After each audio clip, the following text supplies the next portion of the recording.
at the start of the Marmotte Alpes, so this is it. Just came down Alpe d'Huez from the hotel and get going in about 25 minutes. So I'm excited, a little nervous. Qui se déroule donc dans ce magnifique territoire caloisan, bordoisan. Ride safely, make sure to hydrate properly. The conditions are perfect today. Enjoy your race, enjoy the mountains, enjoy the scenery.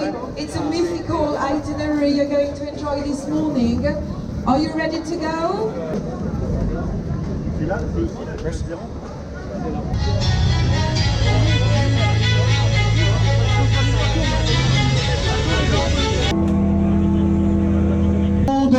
Du départ, amis publics, faites du bruit, on vous applaudit très très fort.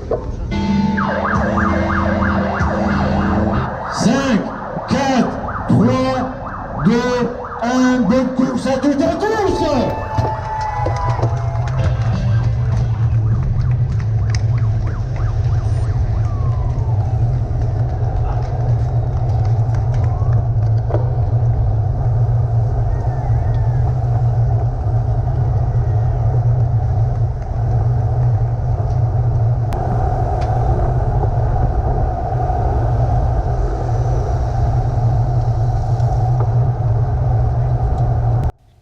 As you saw there in the video, I started off at the front of the race. As part of the Look Ambassador team, they had me go to the front, which was kind of cool. However, it meant there were 7,500 riders behind me, and I had no interest in trying to hold a position at the front. This is the beginning of the first climb, the Col De Glen Don, first of 4 big climbs in this event. Really beautiful climb in the trees, very steep, but picturesque. It's about 7:30 in the morning, so the event started at 7. We had about 10 miles of flat roads, and then you start the climbing, and it did not stop until the end. A sign there that says 10K to the top. Pretty long climb, and you're not climbing very fast at all. Probably most of the climbing I was at about 7 miles per hour, about 11K per hour, and my strategy was to not push it too hard in the beginning. This is a little village, so you've been climbing for a while in the trees, and then all of a sudden you break out into sunshine into this little village, and this was classic France. This is what I've seen on TV, and I was not disappointed at how beautiful these little villages were, just pristine. There's a lake at the top, near the top, so we're getting closer to the top. Really beautiful climb. You get a couple reprieves on the Col De Glen Don like this one, and then you continue climbing. Just a couple reprieves. It's pretty steady climb most of the way. This is a beautiful section. You're getting above tree line, and it's even more beautiful in person. So you've got these peaks on the left and right just covered in green, and absolutely beautiful. The weather was perfect. It was about 55 degrees at the start. That's Fahrenheit. So to the right there is the Col de Quatrefer. That is where the 2018 Tour is going to come down next week, and this is also the Col De Glen Don. You'll see right here on the left and right is, or actually on the right, these timers. This is where the timer stopped before the rest stop. And here we are at 1,924 meters high. And because the timer stopped, it was a really nice place to just stop, rest as long as you wanted to. I took the advantage and got some nice panoramic views here. Again, it's just incredibly beautiful. So after the rest stop, I stopped quite a while. This is the descent, and I believe they had a pretty bad crash. I think I heard someone say that. That's why they stopped the timer now on this descent, because it's pretty technical. And so it's steep, and there's a lot of hairpin turns, and not where you want 7,500 riders trying to race down at the same time. So I think it's pretty smart. I was actually chilly. I had a jacket on. I'm really accustomed to heat, and I'm not accustomed to being cold. So I put my jacket on for this descent. Some ambulances there on the right, just in case someone crashes. And again, the views were spectacular. At this point in the race is where I knew I started to have an issue, and that issue was jet lag. I experienced jet lag for the first time, and it was fairly serious because the race started at 7, and that is 1 o'clock in the morning my time. I had just arrived to France 48 hours before the start of the race, and actually less than 48 hours. And I was actually fighting falling asleep on this descent, and I'm serious about that. I had to shake my head and clear my head because I found it really hard to focus on this descent. And so that's when I knew we had we had to deal with this. So I stopped once or twice on this descent just to kind of shake my head, clear it out, and took the advantage there to get some riders coming down. Beautiful views. This is the first time I've done this event, so I was not familiar with any of these climbs or descents. So I was able to open it up a little bit on some of them, but for the most part, I just tried to watch the riders in front of me to see when a turn was coming up. And again, because of the sleepiness and the jet lag, I did not want to push it too hard on these descents. Unfortunately, I was not able to really relax and enjoy the descents because of having to really focus and concentrate, but they were beautiful. The top of the Glen Don, by the way, was at about the 27-mile mark, or 36.2K. And so this descent was about 10 miles or 17K. So still above the tree line here. And we're going to get down into the trees in a few minutes. But, really long descent, about a 10-mile descent.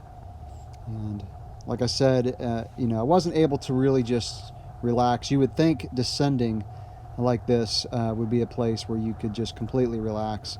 However, you had to focus a lot on the cornering.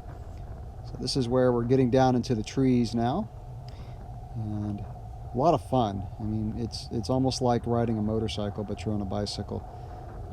This, again, France, it turned out to be just as beautiful as I ever imagined and more.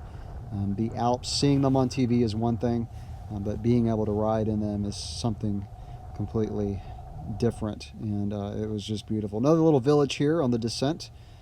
Again, to me, this is classic France, things I've seen on the tour on TV, people out having coffee or whatever, little restaurants, just beautiful. And then you're continuing down the descent now, rolling pretty good.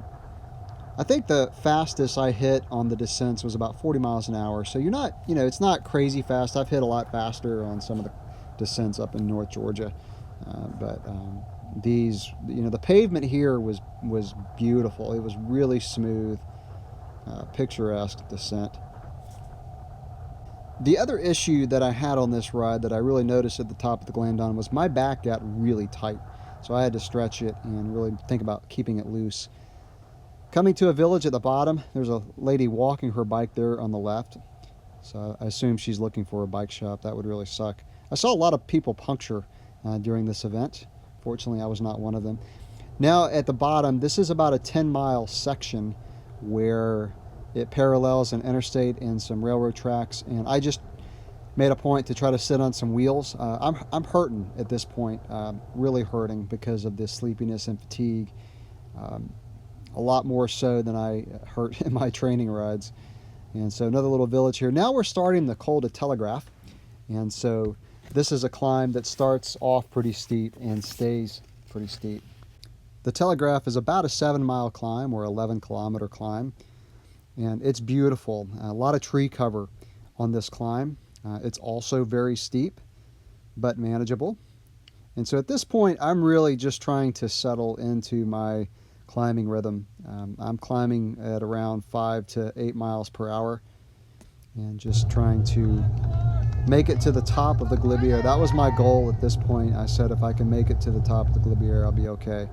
Okay, after we've crested the Telegraph, this is the 3-mile descent, which I was just coasting. There was a refreshment stop at the top of the Telegraph, and so I had stopped for a while and now descending. Then there's this little beautiful village at the bottom of that little descent, and this kind of starts the Glibier. And so this is going uphill, but very mellow, probably 2% at this point. Again, the weather was spectacular.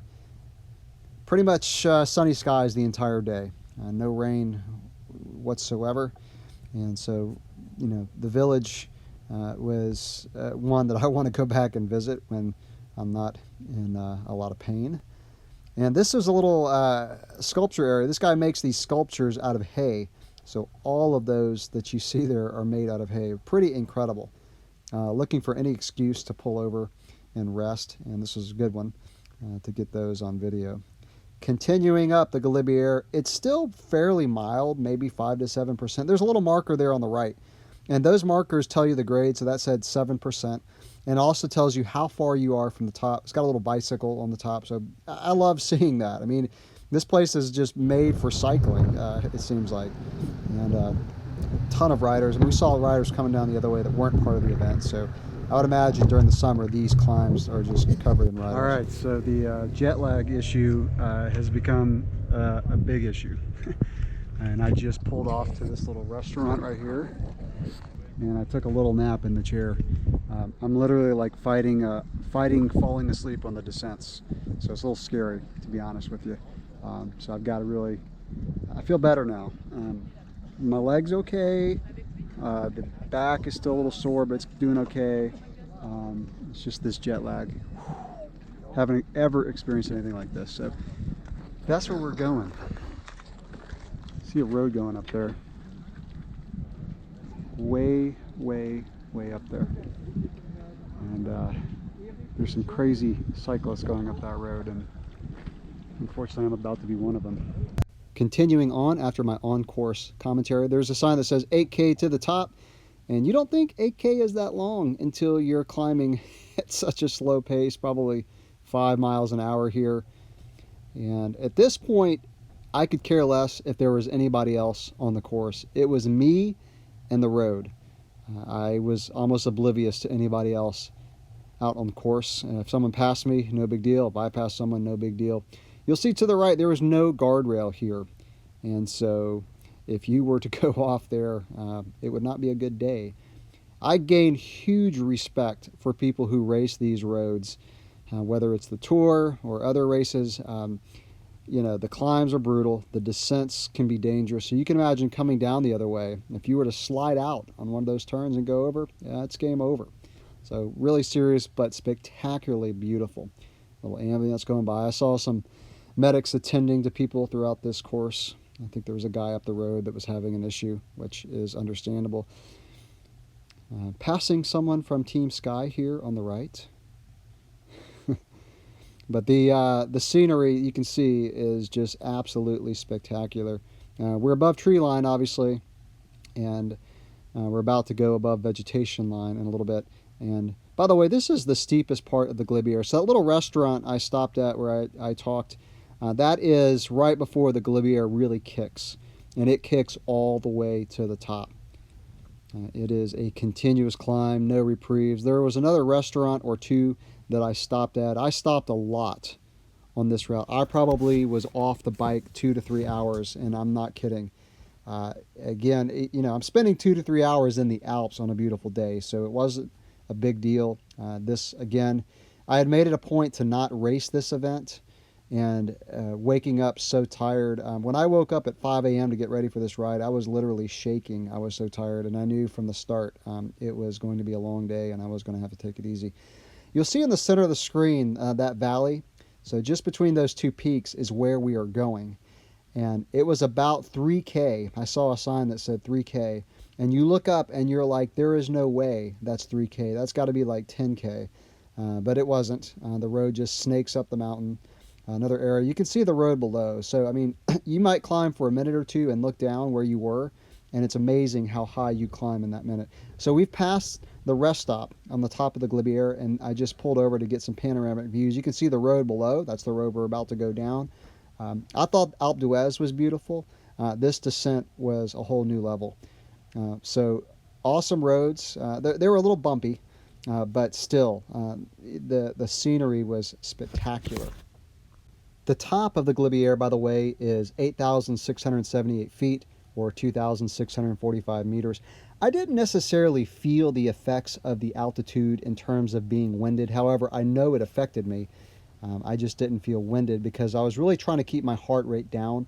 I probably kept my heart rate between 140 and 150 for the climbs just so I could finish. I in absolutely no way hammered any of the climbs. which was smart, because if I did, I don't think I would have finished this ride, seriously. And this is, by the way, a 20-mile descent, or about a 32-kilometer descent, and then it's kind of up and down from there until you get to the bottom of Alpe d'Huez. But basically you're coasting for 20 miles, which was absolutely incredible. The only place in the United States that I've coasted this long was coming down from Mount Evans in Colorado, which, by the way, is over 14,000 feet. And that one, I knew the altitude affected me. That was brutal. France is higher up in the northern hemisphere, but the climbs or the peaks are not quite as high as like in Colorado. But like I said, we're above vegetation line at the top. There was mainly rocks, starting to get down into some vegetation here, and just coasting down the hill. A cool little story while we're watching this descent. After the event, my wife and I were walking around the next day at Bourg de Sens, that's at the bottom of Alpe d'Huez, and I spotted Tom Danielson. Never met him before, but I watched him win the Tour de Georgia when Lance Armstrong helped him win several years ago. And then we got to talking, and then he's leading a camp, and there was a guy in his camp from my hometown, a guy that I've gone on bike trips with, and I had no idea he was going to be over there. So that was pretty amazing. Tom Danielson is a cool guy. He does these bike camps, which I would really like to do one day. They just went out and rode.